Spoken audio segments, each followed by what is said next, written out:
fekk ne nekk na ministre ba pare premier conseil des ministres laa ko nuyu nekk xanaa yooyu yaay monsieur Diagne mu ne ma waaw te mosuma déggante ak moom téléphone à part après sax dégganteeguñu téléphone dañu daje rek conseil des ministres mais li ma am ci moom mooy consultation à travers premier ministre ak CV ak recoupé ay témoignages yu bëri ak consultation bi nga xamante ne premier ministre def na ko ci te xam naa ne politiqueul te santuñu ko mu politique kon lu ñuy xaar ci moom mooy Sénégal dafa am problème boo xamante ne bu ñu ko réglé lu bëri ci suñu problème waaye bu ñu ko réglé wul du ñu mën a réglé benn problème mooy xiif mën a lekk ci loo xamante ne yow da ngay béy di dundee loo béy waaye bu ñu weeree ne rek bu ñu bëggee lekk loo xamante ne balaa ngay mën a def dara di nga lekk ba pare weer ko ci fokk ñu dem ci bitim réew jënd ji te waa bitim réew mën nañu comme niñ ko defee daaw jékki-jékki ne jaayuñu kon mënuñoo moom suñu bopp ci moomeel suñu bopp bi nga xamante ne moom la ñuy ut rawatina ci wàllum mën a xiif lekk konti sa bopp mu wóor ma ne nag que ci anam yii ministre bi di liggéeyee te mu nekk koo xamante ne mbéy daf ko neexoon ba mu jël alalu boppam dugal ko ci ak ni nga xamante ne man yàgg naa fi ñëw génn ci foire bi ne pourtant suñu solution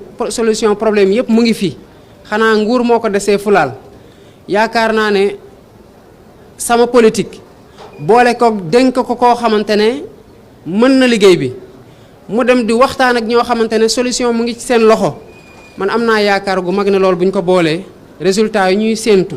dinañ ko am te dinañ ko am ci mbéy mi dañ ko am ci transformation tamit parce que boo visité stand yi nga xam ne ay jàmbaar dëgg ñoo fi nekk te lu ñuy jot a def rek wane na ni ñii ku leen gunge ci lu ñu soxla dinañ la jox yow li ngay xaar ci ñoom kon ci tànk yooyu lañ taxaw ren gi bu ngeen xoolee am na ñett mbir yoo xamante ne lu jar a taxaw seetlu la mooy li ma njëkk a wax dem nommé koo xamante ne nommé woo ko parce que da doon politique kese mais dañ ko nommé parce que sax du politique waaye dafa nekk loo xamante ne daf ko xam bu koy def mu doon loo xamante ne passion la d'abord au-delà du fait que dafa bëgg a jëriñ réew mi deuxième bi ci topp mooy jël toftal ko benn secrétaire d'État ne ko lépp luy encadrer paysans yi coopératives yi ak développer coopérative yi moom la ñu la dénk mu ñëw di feelu si ministre bi nga xamante ne moom la ñu dénk wàllu mbéy mi muy changement institutionnel important bi ci tegu mooy ñu ne gannaaw loolu ren la ñuy door a def suñu première campagne agricole donte bu ñu toogee yàggul ñu def ko parce que en moins de 2 mois lañ ko def indi nañ innovation boo xamante ne tax na engrais ren lu mu doon jar daaw wala ñetti at yi weesu ren lay gën a tuuti ci njëg te ren lay gën a bëri ci li nga xamante ne moom lañ nar a teg sur le marché jox ko béykat yi ci wàllum engrais waaye ñu ne nag muy engrais gi muy ji yi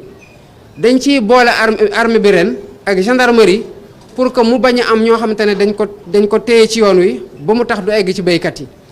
ñu ne lu ñuy dimbalee béykat gi dafa war a dem ci béykat bi béy ci tool wi waaye warul am kenn koo xamante ne dafa nekk intermédiaire ci digg bi téye ko ba du egg ci béykat parce que boo ko defee résultat bi ngay xaar ci terrain bi dafa am parce que li nga doon war a def ci terrain pour am résultat boobu eggu fa kon changement yi teg ci man sant ko ne ko demal waxtaan ak acteurs yëpp nga jël temps bi war nga bañ a déglu rek say service waaye nga déglu ñu nekk sur le terrain am jafe-jafe nga laaj leen naka la ñuy saafara seen jafe-jafe ñu wax la seen pexe parce que ku nekk ci tool am jafe-jafe ne lii bu deñoon sama tool du ma am lu may jooy kooku moo gën a wóor a déglu ku koo xamante ne dafa toog ne bind naa lii laa yaakaar wala lii laa liir wala bu ñu demee ci tël dëkk looloo fa am parce que terrain bi moo gën a wóor loo xamante ne egg jógewul ci terrain bi ñu ne leen nag nañu réformer la loi sylvo-agropastorale mais ñu def ko dans une approche de participatif maanaam ñëpp wax ci mu tenir ay réunion dem seeti ji nit ñi te xam naa ne ku nar a wàcc ci terrain bi la parce que commencé na ko te du ko bàyyi waaye ki mu ko toftal tamit loolu laa ko sant xam naa dañ ci taxaw bu ñu dawalee at toogaat tegaat suñu budget defaat lu ñu am yéene def ci mbéy mi bu ñu toogee évaluer nañ xam ndax ñun ñu ngi ci yoon wi wala nekku ci yoon wi bu ñu nekkee ci yoon wi ñu gën ko baral bu ñu nekkul ci yoon wi ñu gën a joyanti pour tegu ci yoon wi te baral tànk yi parce que sénégalais yi loolu la ñuy xaar ci ñun te yàkkamti nañ trop parce que jafe-jafe yi tar na